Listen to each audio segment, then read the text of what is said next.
पूजा अर्चना के बाद खुले केदारनाथ धाम के कपाट। 10,000 से ज़्यादा भक्त मौजूद रहे। विश्व प्रसिद्ध धाम केदारनाथ के कपाट आगामी 6 महीने के लिए भक्तों के दर्शनार्थ खोल दिए गए हैं। इस मौके पर 10,000 से ज़्यादा की तादाद में भक्त मौजूद रहे। सुबह 6:15 पर कपाट खोले गए। इससे पूर्व सुबह केदार बाबा की पंचमुखी मूर्ति का श्रृंगार किया गया और भोग लगाया गया।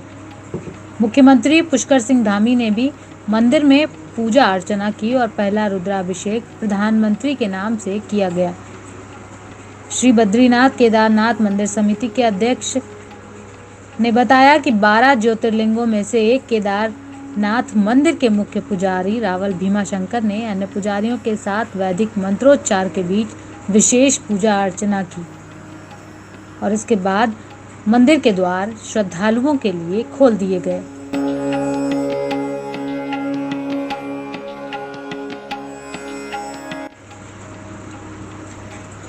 उन्होंने बताया कि पिछले साल की तरह पहला रुद्राभिषेक प्रधानमंत्री नरेंद्र मोदी के नाम से किया गया, जिसके बाद पंचमुखी डोली को मंदिर परिसर में लाया गया। सीलबंद कपाट को प्रशासन मंदिर समिति की मौजूदगी में खोल दिए गए और भोले बाबा अपने धाम में विराजमान हुए। कपाट खोलते ही केदारनाथ धाम भोले बाबा की जयकारों से गूंज उठा। इस मौके पर केदारनाथ धाम में बड़ी संख्या में भक्त मौजूद थे। उधर बद्रीनाथ धाम के कपाट 27 अप्रैल को सुबह 6:10 पर खोले जाएंगे।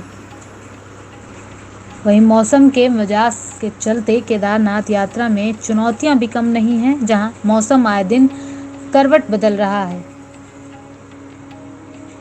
कपाट खुलने के साथ ही सुबह से केदारनाथ के लिए हेली सेवा शुरू हो गई। नौ एविएशन कंपनी केदार घाटी में जाखदार, शेरसी, पाटा, नारायण कोटी, जामू और सोनप्रयाग से हेली सेवा का संचालन करेगी। सोमवार को भी विभिन्न हेलीपैड से धाम के लिए ट्रायल उड़ान भरी गई। केदारनाथ धाम यात्रा मार्ग पर राज्य आपदा मोचन ने यात्रियों की सहायता के लिए 5 पड़ाव बनाए, जो पड़ाव केदारनाथ, लिंचौली, सोनप्रयाग, अगस्त मुनि और रतूड़ा में बनाए गए। हर पड़ाव में 2-2 दल तैनात किए गए। ये दल एक पड़ाव से दूसरे पड़ाव के बीच गश्त भी करेंगे। विशेष रूप से सोनप्रयाग, लिंचौली व केदारनाथ पैदल मार्ग के बीच ये यात्रियों की सहायता को विशेष रूप से सक्रिय करेंगे। इन दलों को बर्फ हटाने के लिए इलेक्ट्रॉनिक स्नो रिमूवर समेत आधुनिक उपकरण दिए गए हैं। साथ ही पड़ाव स्थलों पर प्राथमिक उपचार के लिए दवाओं की व्यवस्था भी की गई है।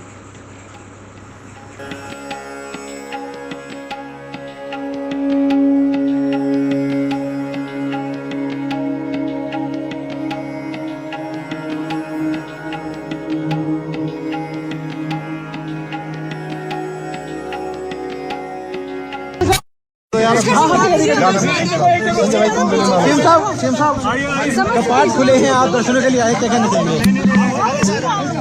मैं सभी श्रद्धालुओं का, सभी आने वाले तीर्थ यात्रियों का बाबा केदार की इस भूमि पर सबका स्वागत करते हैं, अभिनंदन करते हैं। और आप देख रहे होंगे कि ये इस बाबा केदार का ये प्रांगण 2013 की आपदा के बाद पूरी तरह से क्षतिग्रस्त हो गया था। हमारे देश के यशस्वी प्रधानमंत्री आदरणीय मोदी जी के नेतृत्व में और उनके निर्देशन में केदारपुरी का भव्य और दिव्य निर्माण हुआ है। आने वाले समय में जल्दी ही आने वाले वर्षों में केदारपुरी तक की यात्रा रोपवे से हो पाएगी।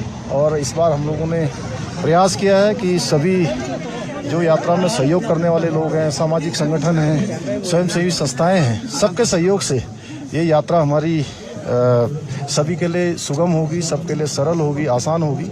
और सारे प्रबंध जितने भी पिछले वर्षों के अनुभव से हम सबको प्राप्त हुए हैं, उसको आगे बढ़ाने का काम यहाँ पर किया गया है।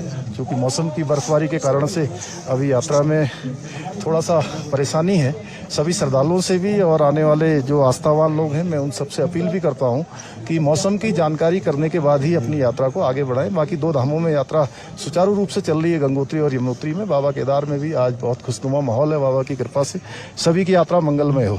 सर रोपवे का आपने रोपवे का जिक्र किया, रोपवे के सर कब तक ये मांग की रोपवे जनता को समर्पित हो जाए? नहीं, जल्दी ही, चूंकि पिछले वर्ष माननीय प्रधानमंत्री जी ने रोपवे का शिलान्यास किया है और जल्दी ही यहाँ भी बाबा केदार की भूमि पर भी और हेमकुंड साहब की यात्रा, दोनों की यात्रा जो कि एक कठिन यात्रा मानी जाती है, दोनों ही आने वाले वर्षों में आदरणीय प्रधानमंत्री जी के कुशल नेतृत्व में और उनके कारण से जो उन्होंने यहाँ का भव्य निर्माण किया है, दिव्य निर्माण किया है, उसके कारण से जल्दी ही सरल होगी। सर आपने